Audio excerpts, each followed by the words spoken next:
next. So land acknowledgements are part of what I refer to and many refer to as in academic spaces as decolonizing efforts, which is really about reversing the colonialism and its effects. And those are both material, cultural, and ideological. The notion of decolonization has been around for at least 60 years. Frantz Fanon wrote about it in The Wretched of the Earth. And that this work can be challenging, right? It's as Fanon says, it's a program of complete disorder. It's not just going to come about because of friendly understanding. It can be really challenging to settler societies in terms of what must be done in terms of reorienting our understanding of our place. Also following Tuck and Yang and their great article from 2012, Decolonization is not a metaphor. It is about a reinterpretation or repatriation of tangible things and authorities to Indigenous peoples. So those are sort of my overall framework. Okay, so I think many of you know this, but what is answering the question of what is a land or territorial acknowledgement? They are an attempt at an honest and historically accurate way to recognize the traditional Native American First Nations. They can be presented verbally or visually, and usually have a single goal regardless of this format. And that is to commemorate Indigenous people's principal kinship to the land and the fact that we have not and cannot be erased from her, our collective first mother, the earth. And there are different ways that this is engaged depending upon the context as well. They are a starting place to change how we see the land or how we talk about land and our place on it. And they help redefine how people place themselves in relation to First Peoples. And so having those specific relations pointed out and acknowledged are critical for what is a land or territorial acknowledgement. And I will say that on the Canadian side, it's often referred to as territorial acknowledgement, but on the US side, we often say land acknowledgement. Okay. So again, they are a necessary and first step to recognize and respect Indigenous peoples' kin beliefs, and that especially, given the fact that in the U.S. our ability to practice our religion and connection to land was restricted for so long. All those laws were eventually undone only in 1978 with the American Indian Freedom of Religion Act. It's also, to be honest, we're doing it as a recognition of attempted genocide of Native peoples, and that is a deep and long history. It spans centuries, and they help provide, and I think the good ones help provide a solid framework for reconciliation for injustices that have been carried out against Indigenous communities, and often reference these specific injustices, or at least whatever institution you're in. Educational institutions often recognize the educational injustices or so on and so forth. So I think that those specifics are really critical. And I know people have heard them. I'll go into some examples, but when you hear one, and this is something my colleague and I, John Bear Mitchell, who's also Penobscot, works here with me at the University of Maine, we've been trying to sort of think about, like, what should people think about? How should they react? What is going through your mind when you hear one? And he's really sensitive to that notion. And I think when you hear these acknowledgements, the listener should be thinking about, just self-checking. What is it that you are thinking? Track it. Is it us and them, or we won, or get over it, or any of those things? Like, is a really good check-in to sort of figure out, like, why, where, and how am I reacting in this way? And to really take that opportunity to dig deep and look at if you have biases or misunderstandings, or what is your notion of history, and what is the notion of present and history and future that the acknowledgement is trying to articulate that might be at odds with your own sort of understanding of your place on this land, and to really be honest with yourself about these reactions, and track how your peers might be responding. Try to think about what kids might think about when they're hearing them at school, or your kids or other kids that you know. I think the perspective of a child is really important, and I think most of you are involved in that work, so I think that's really important. So these land acknowledgements, and so part of this reaction is that they contradict what many of us were taught.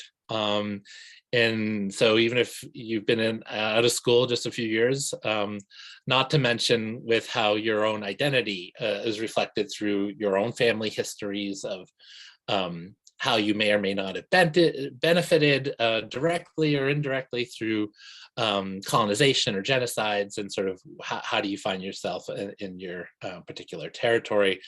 And that challenge to identity and your place in the world is something, and that this is totally what John is so good at sort of making this connection and building understanding through this, is that proving and understanding your identity is something that we as Native Americans must do every day, sort of like either racially, like through blood quantum things, or our relationship to the broader society, or looking at, the various discussions in our legislature right now. So I think there's a lot of sort of engagements that can be had through this maybe challenging piece of what a land acknowledgement does.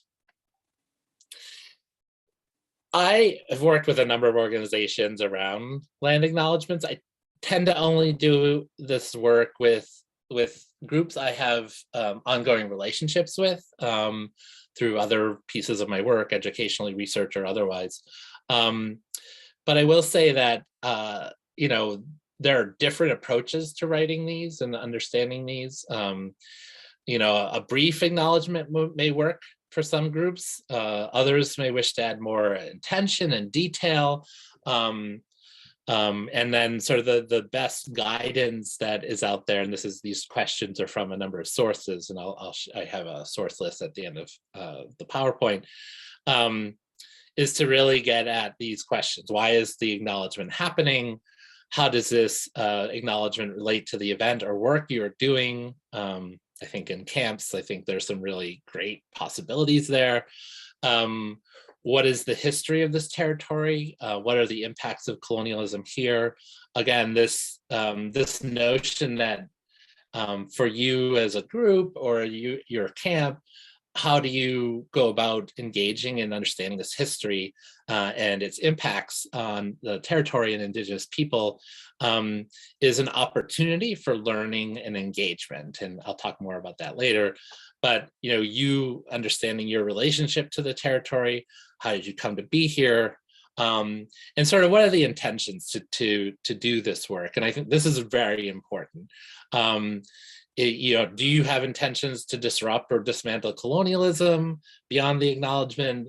What is their purpose to this? And there's been some shifting discussions about intentionality and purpose in recent years. I think initially land acknowledgements, territorial acknowledgements were thought of as a good in and of themselves. And I think in recent years, they have been more criticized. I'll talk about this, but they've been more criticized if that's the only thing you're doing in relation to Indigenous peoples and histories, then it's probably not a great idea to do. I'll talk more about that. So there is some discussion, and I'm just foregrounding it now, about should we be doing this at all, and what is its purpose? I think for ongoing guidance for land acknowledgement, there's a lot of great suggestions out there. And I think this shifting notion of what to do, where to do it, how to do it. Hayden King from 2019 talked about work that he had been doing, helping organizations do territorial acknowledgements, and that he's been more an advocate of kind of developing frameworks for organizations and letting them write it themselves and do the kind of the soul searching work around it. And that is how does that obligation to this acknowledgement kind of come back to us as Indigenous people? And obviously land acknowledgement is just one small thing that Indigenous, you can do in terms of connecting with Indigenous communities and Native nations. There you can donate time and money to Indigenous-led organizations. You can amplify the voices of Indigenous people leading grassroots change movements. You can return land, create cooperative agreements with land, with Indigenous peoples. I think, often next steps are educational as well, in terms of creating opportunities for education back and forth with Indigenous peoples. And we can talk more about that further on. All right, I'm on. All right, so I just wanted to give you, sometimes I start with this, but I wanted to give you sort of like, where are we? I obviously recognize where my territory is and what is now known as Dedham, Maine, but as Wabanaki people, so Wabanaki is the term that is a cultural term that unites all of our tribes here, from Micmac, Maliseet, Passamaquoddy, Penobscot, and Abenaki, and sort of to us that is also a place. So we often talk about the Dawnland as Wabanaki territory, and Wabanaki is a cultural and linguistic reference to the land of the early morning dawn, and the people that reside here as well. So I think our connection to place and our names, and even the broader confederacy that the Wabanaki nations share as the Wabanaki Confederacy,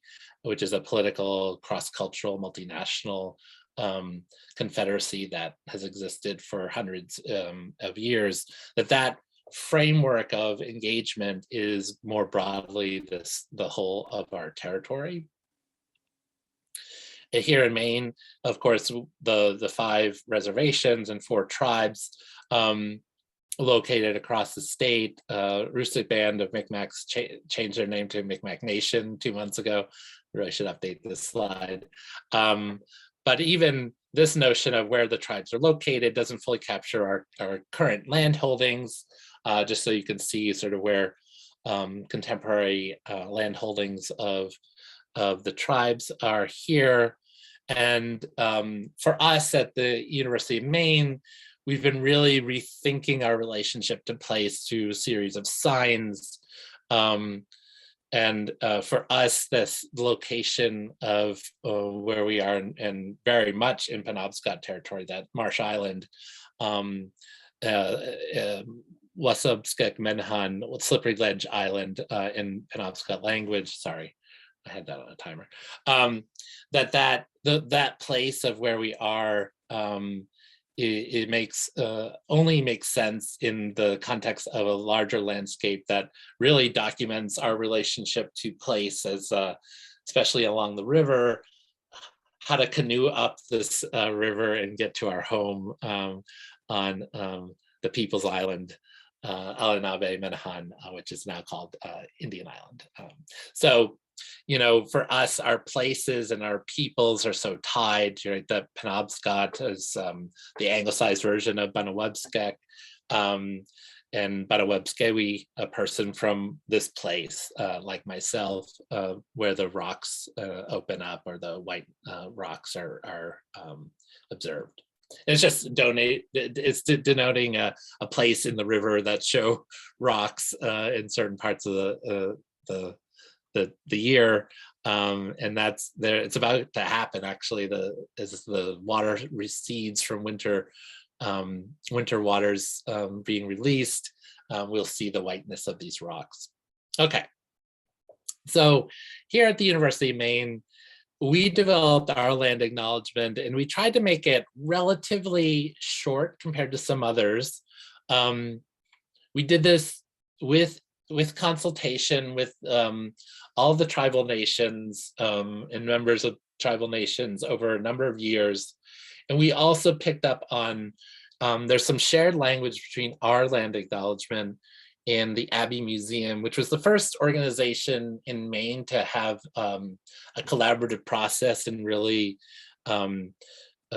show their land acknowledgement as a part of their work. And the Abbey Museum, located in Bar Harbor, is a Native American museum. Obviously, it's not a Native museum, but it is a nonprofit that has been around. The Trailside Museum has been around for about 100 years, but the downtown museum been around since about 2000, for a little over 20 years.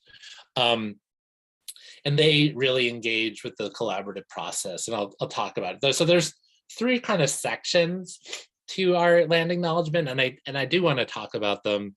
The first one is a pretty standard thing. Where are we? We call it Marsh Island here, and not Slippery Ledge Island, partly just so people will understand it. We have other spaces on campus for the linguistic reframing, but really saying we're a Marsh Island in the homeland of Penobscot Nation. And this clause, where issues of water and territorial rights and encroachment upon sacred sites are ongoing. This notion of ongoing language has been really critical to Indigenous peoples. A lot of times acknowledgements have been, rooted in sort of everything into the past, and that any of the bad things were just in the past, and we're all so sorry about it. But this notion of ongoing encroachments, and we see this from, takings of the state of Maine claiming the water around our reservation, to any number of things over the last couple of decades, that these are ongoing encroachments has been a really critical part to make it relevant for people. The next clause, and that was very much, we shared this language with the Abbey Museum acknowledgement, something that tribal folks really wanted in a territorial land acknowledgement. We also, part of our mission at the university is to serve the state, but our mission in the Wabanaki Center and Native American programs is to serve all the tribes. So we wanted to make that connection, our homeland, and like, because we are Wabanaki, we are part of this confederacy and cultural grouping, that we wanted to recognize that we're connected to the other tribes through kinship, alliance, and diplomacy. There's a lot of intermarriage, and that's a preferred sort of notion, cultural notion for our tribes, is the connection with each other's communities and these alliances and diplomacy that are developed through our confederacy. And then we also, and I think this has become pretty standard language for anything associated with government or governmental entities. The University of Maine, of course, is kind of connected to the state of Maine in terms of funding and mission, that we wanted to recognize that the Penobscot and other Wabanaki tribal nations are distinct, sovereign, legal, and political entities with their own powers of self-governance and self-determination. So we wanted to, those were sort of the foundational and fundamental pieces of this work. For us, we didn't want it to be super long, because we wanted to connect people to other elements of this work, in particular our signage projects, in particular some other memoranda of understanding and shifting authorities around collections at the University of Maine. But I'll share other acknowledgements where they're longer, partly because the work is just beginning in terms of the shifting authorities or the concrete kind of tangible engagements. So we started sort of deeper into the process. And I've shared with many, many people the sort of, somehow these territorial land acknowledgements. And I wrote this when I was in California. I was at an institution in California that has had historically very bad relations and have been really bad in terms of things like repatriation, not allowing things in their archaeological collections to be returned to Indigenous peoples. And they had this really great land acknowledgement. I was just like, oh, it's so jarring considering they're not even giving our ancestors back. Like, where do they get off kind of having this like beautiful language about the territory and how important that is to them. And so I wrote this parody, which is what I was hearing. This is not their words, but what I heard when they were reading theirs, which goes something like, since we are so bad at genocide, we will now offer these heartfelt words of acknowledgement and apology for our presence in your homeland, yet we'll neither give the land back or do anything structural to change how we maintain our systems of colonial control over your lands, resources, and cultures. So for me, it was like just that jarringness of knowing their actions versus their words, and sort of, that's been a critical form of critique where some people are saying you shouldn't you shouldn't use this terminology perhaps, but I'm still supporting it, especially if you're committed to sort of broader engagements and righting broader wrongs. Again, this is just a really great quote from sort of trying to address the problematics of these land acknowledgements. Chelsea Val talks about this in her piece called Beyond Territorial Acknowledgements. If we think of territorial acknowledgement, again, she's Canadian, or land acknowledgements as sites of potential disruption, they can be transformative acts that to some extent undo Indigenous erasure. I believe this is true as long as these acknowledgements discomfort both those speaking and hearing the words. The fact of Indigenous presence should force non-Indigenous peoples to confront their own place on these lands. So that was, part of what John Bear and I kind of were thinking about how people should respond or think, and she shares that kind of approach as well.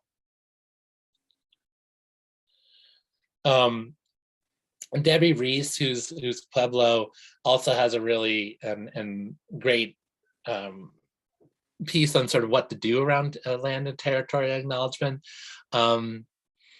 If you do one because you think you should, but that's as far as you go with your own thinking or what you impart to others, that's just not, you're just doing it as a box check. And that sort of thing is not good, right? So again, this is published in 2019. I think if this had been this notion in the last few years that this is just the beginning, and if you're only doing it as the beginning, then it's not far enough. She's reflecting that. And if you're not mindful of what you're doing, then you're turning a land acknowledgement into a token. It becomes an empty gesture to honor Native people. And then she says it becomes this country's mascot. And I'm going to talk a little bit about the role that, I think many of you know this history around mascotism, and the role that camps have had that in that realm. So I think there is sort of ongoing acknowledgement. It strikes me that discussion is part of why I'm here today, and just sort of doing the work, finding out. She talks about finding out which nations you're naming in your acknowledgement. Who are they? Where are they today? Tell your audience about it. Tell them how you can support the nation's work. And then she's like, see, that means you have to do some research so your land acknowledgement is meaningful. So like, again, kind of going into those next steps and setting that up as we do acknowledgements. Again, I just wanted to put in this slide. I think many of you know that the research on Native mascots and Native American stereotypes has advanced a lot in the last 20 years. It's gotten, even in 2004, 2005, it was clear how harmful these representations are to Native people. That's what led the American Psychological Association to ask that they be banned in 2004, 2005. That was a long time ago. And of course, that's still not a fundamental thing. But just this sort of misrepresentation of Indigenous people creates this real harm that has been well documented in the literature over the last 20 years, even before that. One thing in the literature that I wanted to share, just in terms of you all understanding of it, is that the psychological harm, especially to Native youth, is contextual. So the harm is exacerbated in our social context because there are not other Native American people represented in media. So there are very few non-stereotypical representations of Native people. And so the harm of misrepresentation through stereotypes and mascotism creates this harm. It actually harms both Native and non-Native children, although the harms are far better documented in terms of Native children. So I kind of want to just talk about, just bring that up as a context as well. So these are just some possible reflections and resources, and I'll even end this a little early because I really am interested in what questions you guys have. You know, and I know that this is a challenging process for any individual camps or even the main Summer Camps Association. You know, what information do you need? You know, asking yourself, what information do you need to engage tribal communities in your work? Is that even plausible or possible? And what could be done in those areas in terms of exchange or engagement? These are really complicated things, and I'm happy to re-engage you all on that. Another thing is what changes need to occur at your institution to advance relationships with tribes. I'll share this. I'll share this article I read in The Guardian about. Many of you probably saw it, about sort of you know, some camps having this reckoning, often some of them changing names, changing frameworks for grouping of campers, and trying to understand the legacy of these use of stereotypes or linguistic uses that are often inaccurate or misunderstood. You know, changing those dynamics can be difficult. And because people have emotional attachments, you see that in the mascot issue where, you know, if people were tracking the last one was Skowhegan, for example, right? That was an emotional attachment, right? That people had to being Indians and the representation of Indians, even though they often led to misrepresentation and misunderstanding. You know, so how to move and create change in a way that isn't just like, you're not allowed to do that anymore, and actually create some education and sort of frameworks for understanding, requires some resources and efforts that are really can be challenging as well. And then, you know, trying to figure out what the opportunities or barriers are to your institution advancing relationships with tribes or Indigenous people more broadly.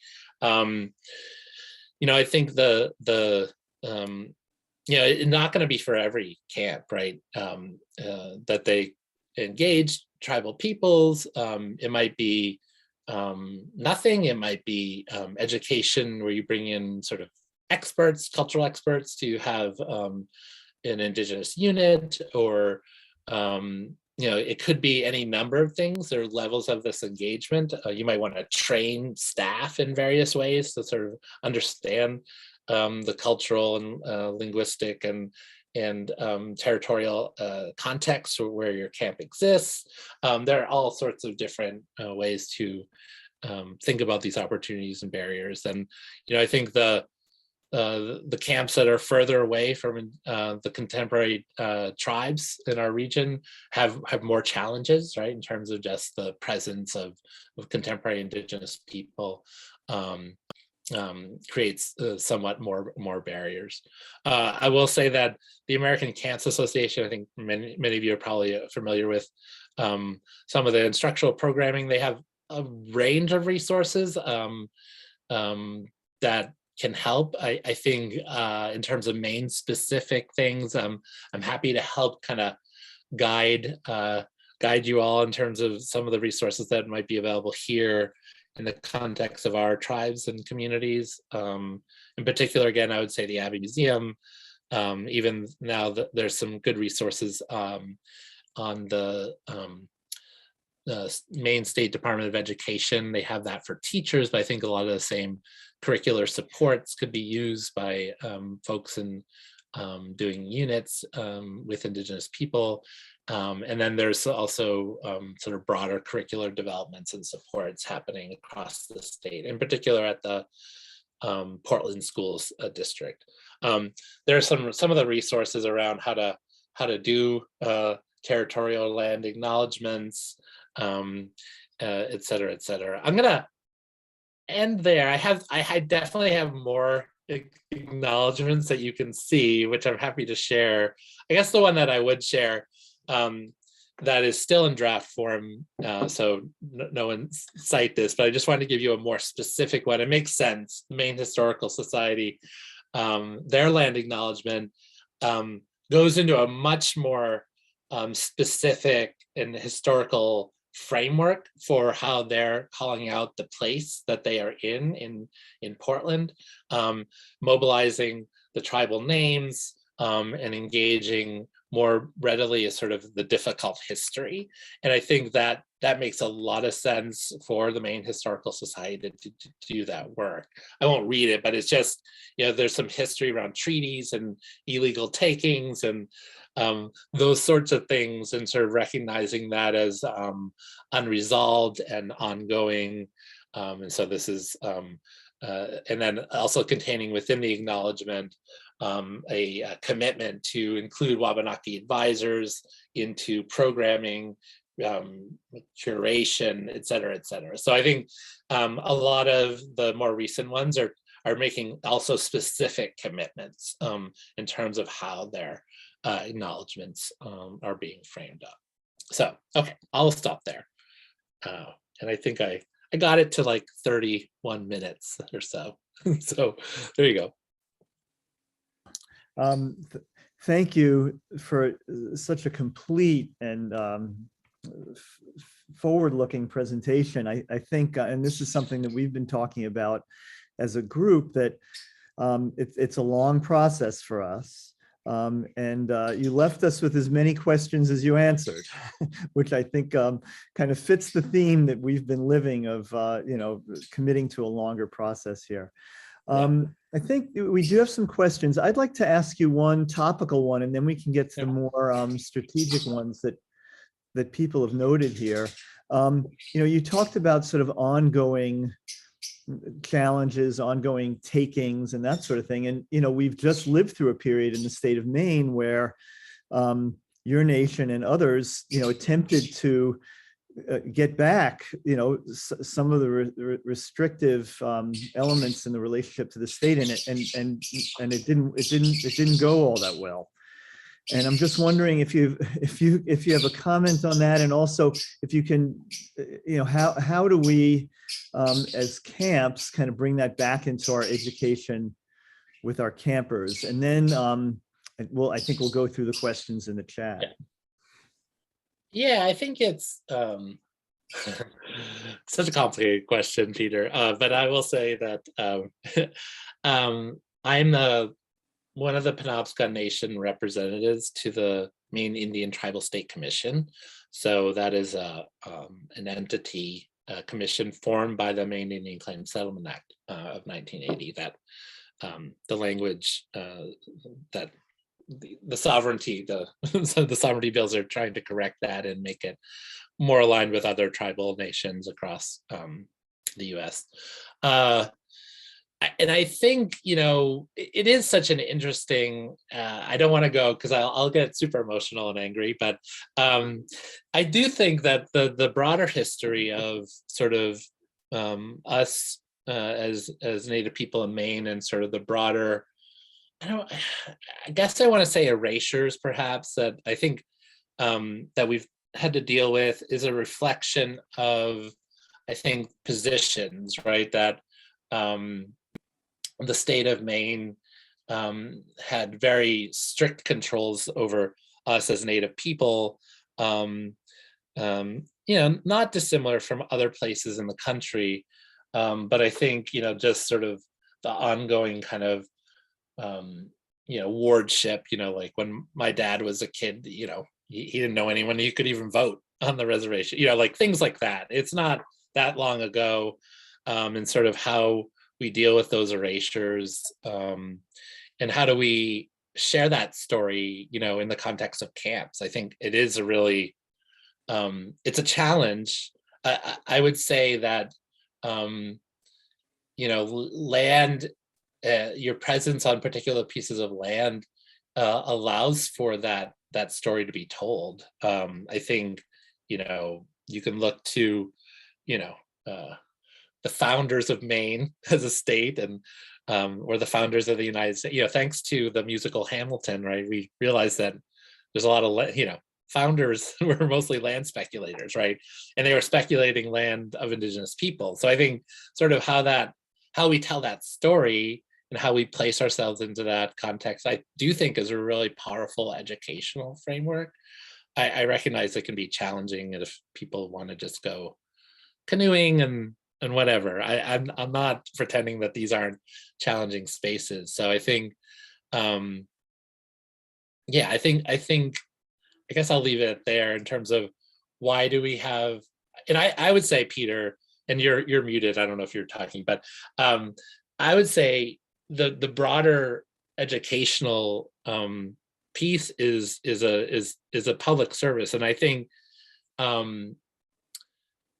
I would tell the story slightly differently. Like, this is the closest we've ever come to correcting this. we could frame it up that way. And it's basically one person who's kind of preventing it from happening. So you could say like, oh, well, we're getting closer and justice will prevail, et cetera, et cetera.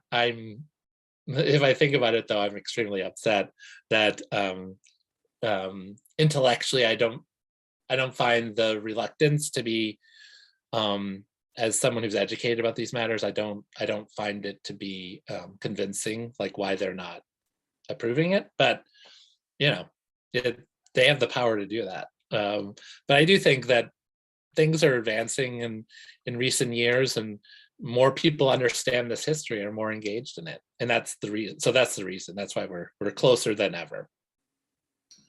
Well, I really do appreciate the real emotional response and also the optimism there, and thank you. It's hard. If you'd asked me that last night, I would have thrown my scotch at you, but and so that's why I'm working today or whatever. But it's frustrating because it got, anyway. The specifics aren't but I do think there's a rising tide, right, of understanding.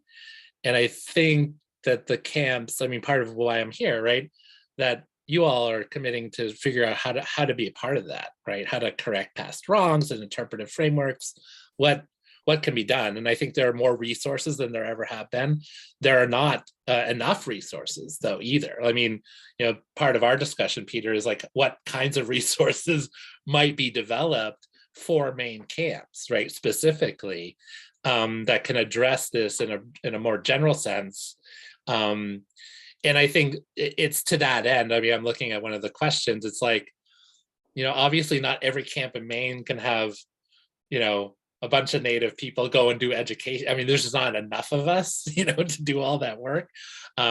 So I think, those of us in Southern Western Maine, how to engage, absolutely engage with the tribes in the other part of the state, but also, kind of move for and ask for resources and commitments that are, through this group and others, that we can, not put it on every camp's educational coordinator to be like, now come up with your own curriculum to right this wrong. I think the power of, and part of why I'm speaking to this group as opposed to each individual camp, right, is that you have an opportunity to kind of set some reframe and engagements that are really can impact a lot of different camps itself. Thanks. Anna's going to walk us through a couple more questions. Great. Yeah. Karen has asked a question in the chat that I think comes up for many of us when we think about this. When and how often is it appropriate to share a land acknowledgement with the camp community? Yeah, it's such a great question. And I will just say that it is, I wouldn't have a hard and fast rule. I think it has to be part of this other work and an interpretive framework. I would say, like,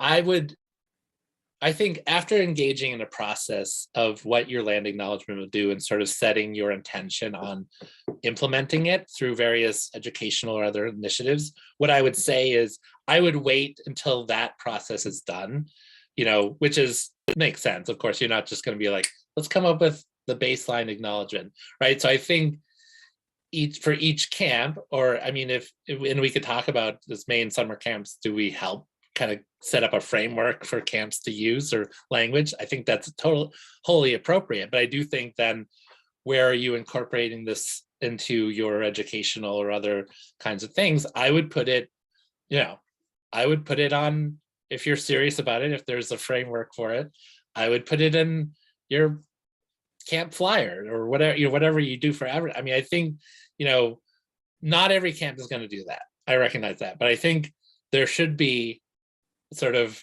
I suspect this will be the case, that some will, through particular connections with Native people or whatever, they'll be leaders in this work, and then they can start paving a way.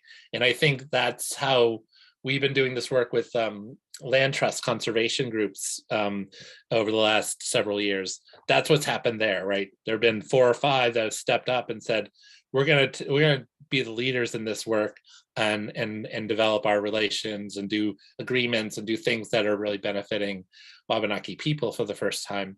I think that's a similar thing, I would imagine, in some of the camp contexts. So, and I know that some of the camps have Native people, really well-respected, known Native people, come in and do educational. I think Barry Dana goes to a couple of camps. He's a former Penobscot Nation chief. I think there are people out there who have engaged and tried to get that right experts. But I think this broader, what is this broader commitment, and how does your organization move on it is I think the opportunity that a land acknowledgement creates. Great. Well, you sort of brought us into the next question that I wanted to read. So this seems like a good next step. Sure. How might you balance engaging or partnering with Indigenous communities and experts without furthering the harm that's already been done or adding emotional labor? I think a lot of us we haven't found an answer in our wrestling with that question yet. Yeah, I mean, that is a hard question. I wish I had a better answer. I think that, the design, I do this even in my research, right, is that I don't design, even as an Indigenous researcher, I don't really firm up a research question until I've had the engagement, right? You know what I'm saying? Which is, funders don't like that. Like, so it's often me not having any funding because I can't tell a funder like, hey, here's this great research project. I'm not sure exactly what we're going to do because I haven't talked to the people yet, but let's do it. So I think process is a really, really important part of that. I think, I've always suggest small and concrete and then assess that at first is always the best way to go. But, do some, there are all sorts of colloquialisms, right? Go slow to be fast, or, go, whatever these things. Because I think, especially the emotions, especially that, again, camps have not been an innocent, not that anyone has, but I mean, in terms of the problematics in the past, like there's going to be some trust building, perhaps there's going to be some, so I would say, like, the balance, I would say,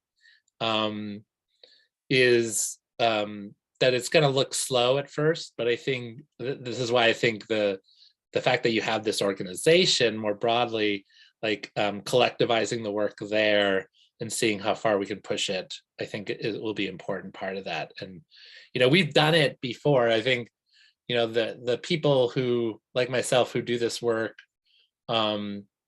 who are educators or cultural experts or any of that, like Barry Dana or whoever else, they're very busy. So I think, getting just their attention and getting that going. But I think, you don't wait on that. You say like, okay, that's going to require more of a planning process.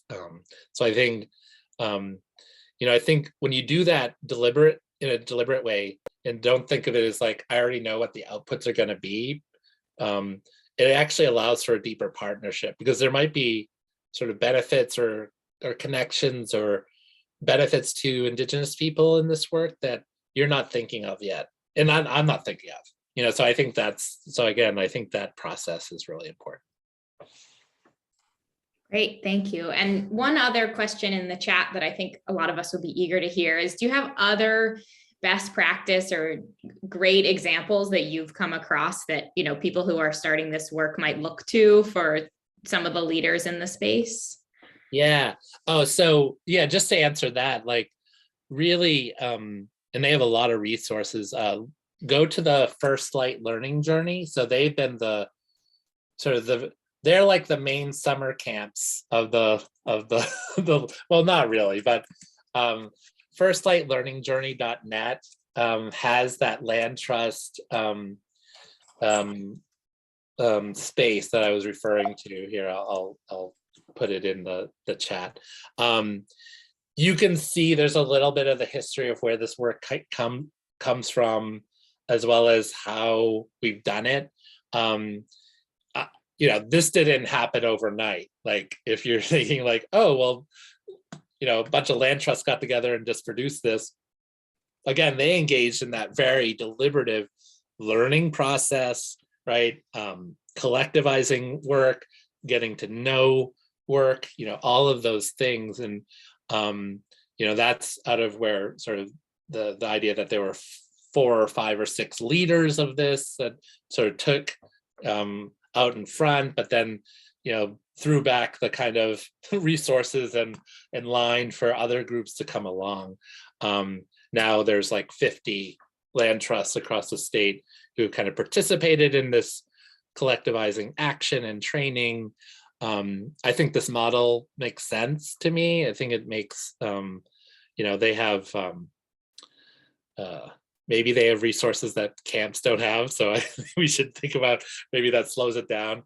But I think, I do think that's a good example, because it's also here in Maine, and they had some of the same issues. Like, some of the land trusts are just are not that close to any of where the tribes are. Like, how do they do their work? So I think even having folks from, and I've been involved with them, but having folks from First Light even kind of come in and be like, this is how we deal with that situation. I think that's that. So there's some pathways that have been worn through this work. There's other examples of it, but this is the most sort of vibrant and recent one.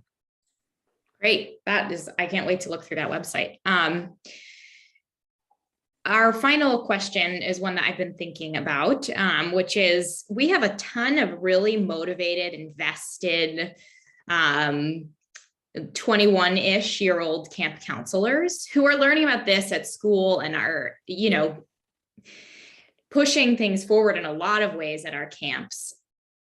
To what degree is it appropriate to encourage their leadership in this area? And when does that become more formal leadership, kind of shirking our responsibility?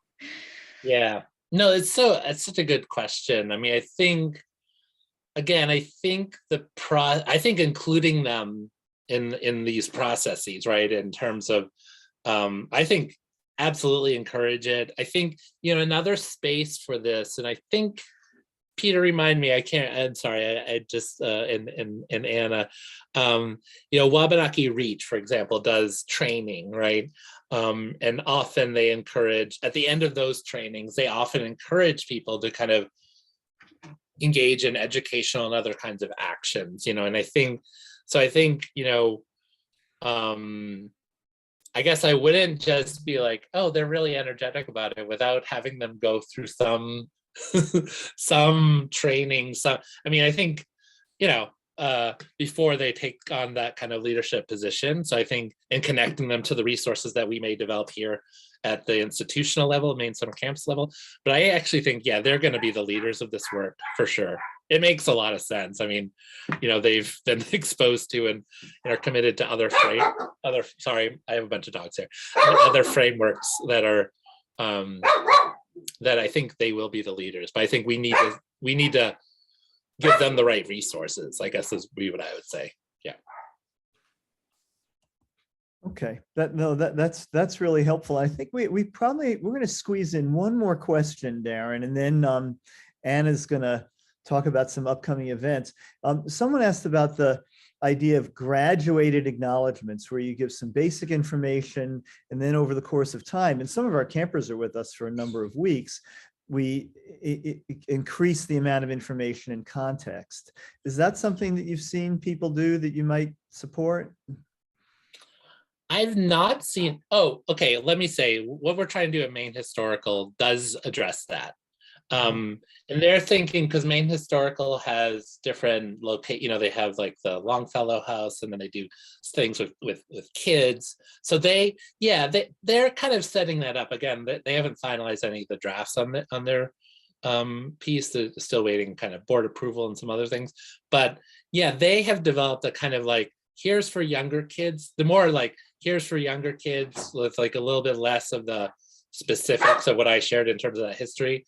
And so they came up with the big one first, and then they kind of created out of that sort of different kind of frames of it for different age groups, which strikes me as a kind of graduated thing. I think thinking about the land acknowledgement as an educational space, I think it's really, that makes a lot of sense to me. Sorry. That makes a lot of sense to me in terms of even using the land acknowledgement as something you can bring campers along with. I don't see a problem with that, because I think it allows a deeper resonant sort of understanding. Good, thanks. And I think that is helpful, because we often find ourselves with quite an age range at our camps. So thank you for that. Yeah, and I'm happy to share drafts of the different ones of what Maine Historical is doing as well, just so you can get a sense of that age grouping kind of thing. So when we catch up next week, and this is for everybody, maybe you and I can talk about, how to get some of this information disseminated to the larger group. In the meantime, so you and I will catch up next week, but in the meantime, on behalf of everyone here, our camps, their campers, and the good that we can all do, I think, if we work together, I just want to thank you for sharing these terrific ideas today. So I think Thanks so much. if we were in person, you'd be getting a round of applause right now, I think. Thanks for inviting me, Peter. I really appreciate it. Absolutely, a pleasure. And I think Anna's going to have the last word. So stick around so people can hear about some upcoming events. And here's to a successful summer for everyone here that includes as much of the information that and the learning we've had as possible, so that we can continue our good work. Thanks again, Darren.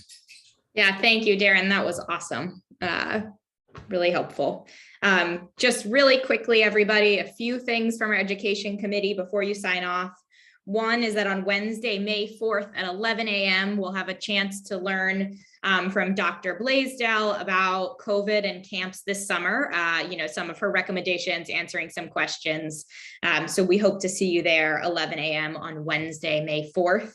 And as you're planning this summer, keep in mind that on July 12th in the afternoon, we have an opportunity for any first, second year staff or CITs to head over to Camp Wawanok. Vaccinations are required, but we'd love to have people from many different camps go and learn with Chris Thurber, a session on leadership at camps. And there will be more details on that in an upcoming hall monitor. And just another reminder, if this topic was interesting to you and you missed our January workshop, you can email Ron and access that video of a recording of the January workshop. It was really great. I rewatched part of it recently, and it's just really valuable. So that was on this topic of Indigenous people and camps. So definitely look into that if you missed that January workshop. So thanks, everybody. I think that's everything from the Education Committee. Big thank you to Chalmers and Redwoods, and again to Darren for such great content and putting together a presentation for us. Thank you. Thanks, everybody. Bye-bye. Bye.